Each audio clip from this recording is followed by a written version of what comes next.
السلام عليكم ورحمة الله وبركاته. الحمد لله رب العالمين والصلاة والسلام على أشرف الأنبياء والمرسلين نبينا محمد وعلى آله وأصحابه أجمعين. أما بعد، فأعوذ بالله من الشيطان الرجيم. ووضع الكتاب فترى المجرمين مشفقين مما فيه ويقولون يا ويلتنا ما لهذا الكتاب لا يغادر صغيرة ولا كبيرة إلا أحصاها ووجدوا ما عملوا حاضرا ولا يظلم ربك أحدا. اللهم صل وسلم على محمد النبي الأمي وعلى آله وأصحابه أجمعين. সম্মানিত দিনী ভাই বোনেরা, আমরা গত 2 ক্লাসে আলোচনা করেছিলাম যে এই পৃথিবীতে যত বিপদ আপদ, বালা মুসিবত, মহামারী, মহাপ্রলয় যত কিছুই এসেছিল বা বর্তমানে আসছে, ভবিষ্যতে আর, এগুলোর মূল কারণ হলো বান্দার পাপ।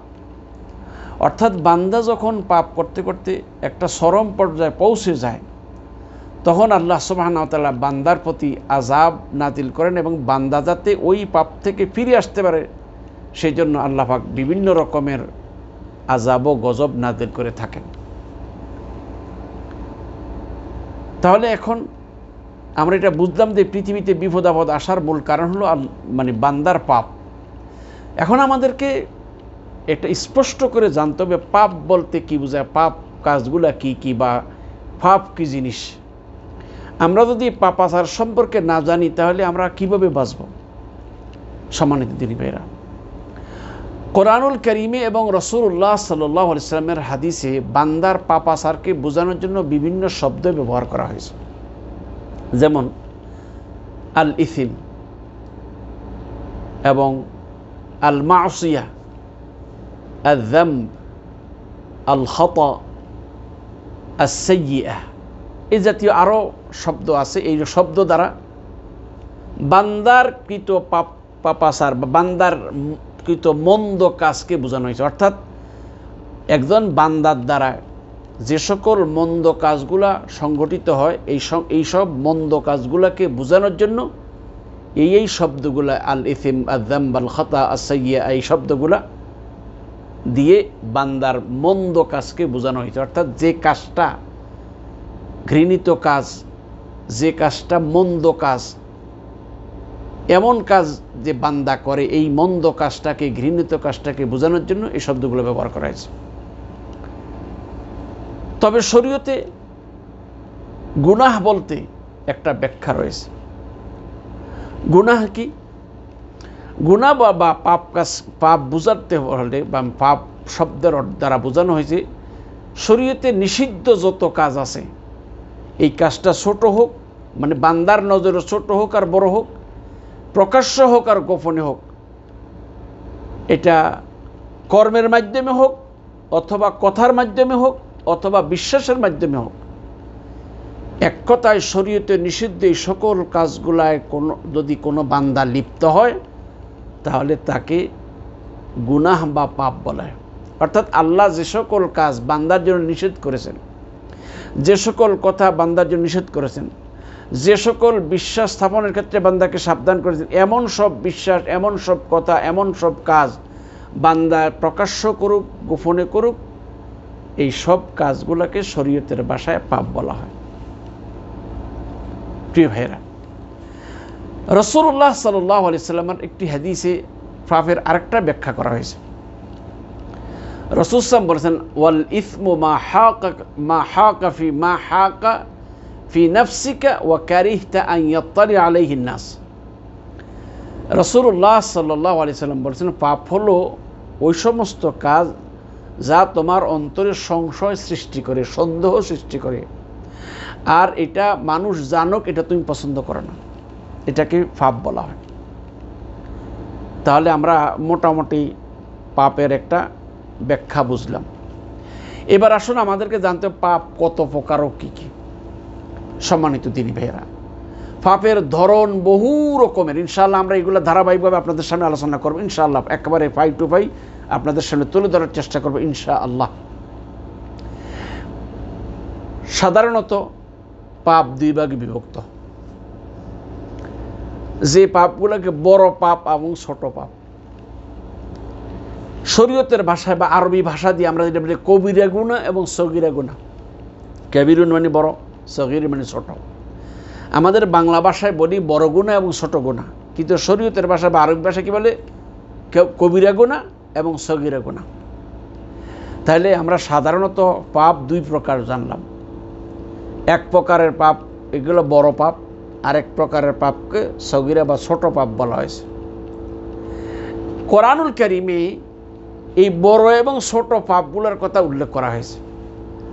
যেমন আল্লাহ সুবহানাহু ওয়া তাআলা কোরআন কারীমের সূরা আল কাহফের ৪৯ নং আয়াতের মধ্যে আল্লাহ বলেছেন, ওয়া ওযিআল কিতাবু ফাতারাল মুজরিমিনা মুশফিকিনা মিম্মা ফীহি। কিয়ামতের দিন বান্দার সামনে আমলনামা পেশ করা হবে।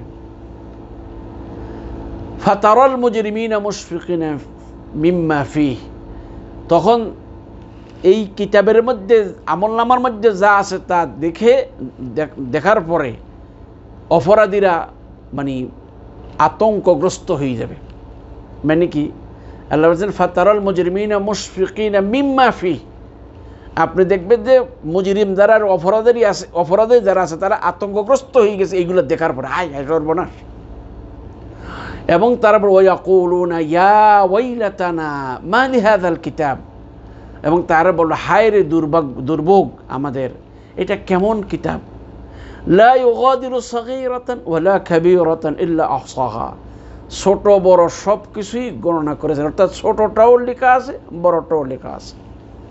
আল্লাহ বলছেন ওয়াজাদু মা আমিলু হাযিরা, আর তারা সারা জীবন যা কিছু করে ছোট হোক আর বড় হোক সবগুলো তারা ওই কিতাবে উপস্থিত পাবে, সব দেখবে। আল্লাহ বলছেন ওয়ালা ইয়াযলিমু রাব্বুকা আহাদা, আর আপনার রব কারোর প্রতি কি করে না, জুলুম করে না। এই আয়াতের মধ্যে সগীরাতান ওয়া কাবীরাতান বলতে বুঝে ছোট গুনাহ আর বড় গুনাহ সবগুলোই লিপিবদ্ধ হয়ে গেছে। তাহলে এই আয়াতের দ্বারা গুনাহদের দুই রকমের সগীরা এবং কবিরা এটা বোঝা গেল। এখন আমাদেরকে জানতে হবে সগীরা গুনাহ আর কবিরা গুনাহ কাকে বলে। তৃতীয় পর্ব যেটা আমাদের কবিরা গুনাহ কোনগুলা, সগীরা গুনাহ কোনগুলা। কবিরা গুনাহ বলতে সেই সকল গুনাহকে বোঝানো হয়েছে, সেই সমস্ত পাপাচারকে বোঝানো হয়েছে যে সমস্ত পাপ কাজ করার জন্য করলে দুনিয়াতে তার জন্য শরীয়তের দণ্ডবিধি রয়েছে,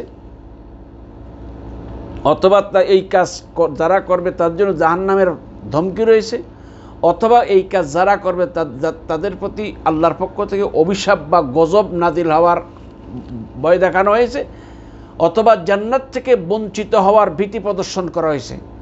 এ জাতীয় যত গুনাহ আছে কোরআন হাদিসে সবগুলো কবিরা গুনাহ। তাহলে কথাটা আরেকটু ক্লিয়ার করে নিই।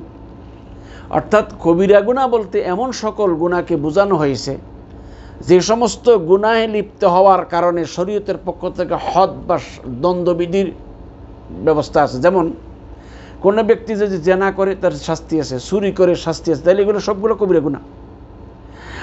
অথবা এই এমন সব গুনাহ যে গুনাহ করার কারণে বান্দার জন্য জাহান্নামের হুমকি রয়েছে, যেমন একটা উদাহরণ শিরিক করা। অথবা এমন গুনাহ যে গুনাহ করার কারণে আল্লাহর পক্ষ থেকে বান্দার প্রতি অভিশাপ রয়েছে, যেমন কোনো ব্যক্তি যদি কাউকে হত্যা করে তার প্রতি আল্লাহর পক্ষ থেকে অভিশাপ রয়েছে এবং সে তার জন্য জাহান্নামের শাস্তির ঘোষণাও রয়েছে। এমনিভাবে যে সমস্ত পাপের কারণে আল্লাহর পক্ষ থেকে গজব নাজিল হওয়ার অথবা বান্দা জান্নাত থেকে বঞ্চিত হওয়ার ব্যাপারে বর্ণনা এসেছে, এক কথা এই সবগুলো গুনাহকে গুনাহে কবিরা বলা হয়। এগুলোর বিস্তারিত ব্যাখ্যা ইনশাআল্লাহ সামনে আসবে। যেমন শিরক, জাদু, মানুষ হত্যা, সুদ দেয়া নেয়া, যুদ্ধের ময়দান থেকে পালানো, সতী সিদ্ধির নারীর প্রতি জেনার অপবাদ দেওয়া, এই জাতীয় যত গুনাহ, আরো অনেক গুনাহ আছে, কবিরা গুনাহ অনেকগুলা। এই সব গুনাহগুলাকে কবিরা গুনাহ বলা হয়। দ্বিতীয় হলো সগীরা গুনাহ কোনগুলা।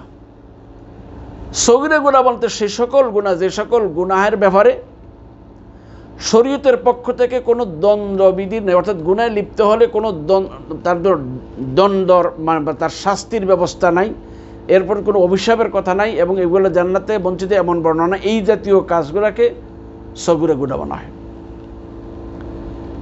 প্রিয় দিনী ভাইয়েরা, তাহলে বোঝা গেল কবিরা গুনাহ যেগুলো, এগুলো ভয়াবহ, এগুলা তওবা ছাড়া আল্লাহ পাক ক্ষমা করবে না। সগীরা গুনাহ যেগুলো আছে, যে সমস্ত গুনাহের ব্যাপারে আল্লাহর পক্ষ থেকে কোনো শাস্তির কথা ঘোষণা নাই, জাহান্নাম থেকে বঞ্চিত হওয়ার ঘোষণা নাই, তারপরে কোনো আযাব ও গজবের ধমকি নাই, তার জন্য শরীরে কোনো দণ্ডবিধি নাই, এই জাতীয় গুনাহ সগীরা গুনাহ। এই সগীরা গুনাহগুলা যা আছে, এইসব গুনাহগুলা বান্দার নেক আমলের মাধ্যমে আল্লাহ পাক ক্ষমা করে দিবেন। যেমন আপনারা শুনছেন ওযু করার পরে বান্দার গুনাহগুলো ঝরে যায়, নামাজের পরে গুনাহ ঝরে যায়, মানে এরকমের বিভিন্ন কাজ আছে যে সমস্ত কাজ দ্বারা বান্দার গুনাহগুলো ঝরে যায়। আমরা পরবর্তীতে ইনশাআল্লাহ বান্দার গুনাহ মোচনের আমলগুলা কী কী সেগুলো ইনশাআল্লাহ আমরা ধারাবাহিকভাবে আলোচনা করব ইনশাআল্লাহ। তাহলে আমরা এতটুকু বুঝলাম, বান্দার গুনাহ দুই প্রকার, কবিরা গুনাহ, সগীরা গুনাহ। কবিরা গুনাহ কোনটা বলে সেটাও জানলাম, সগীরা গুনাহও জানলাম। কবিরা গুনাহগুলা বান্দা তওবা ব্যতীত যদি বান্দা যদি তওবা না করেন আল্লাহ ক্ষমা করবেন না, তবে সগীরা গুনাহগুলা বান্দার নেক আমলের দ্বারা আল্লাহ পাক ক্ষমা করে দেন, এগুলো মোচন করে দেন। সামনের ক্লাসে ইনশাআল্লাহ আমরা সগীরা গুনাহ সম্পর্কে আরেকটু বিস্তারিত আলোচনা করব। আজ এখানে শেষ করলাম। আল্লাহ আমাদের কথাগুলো বোঝার তৌফিক দান করুন, আমিন। ওয়া আখিরু দাওয়ানা আনিল হামদুলিল্লাহি রাব্বিল আলামিন। আসসালামু আলাইকুম ওয়া রাহমাতুল্লাহি ওয়া বারাকাতুহু।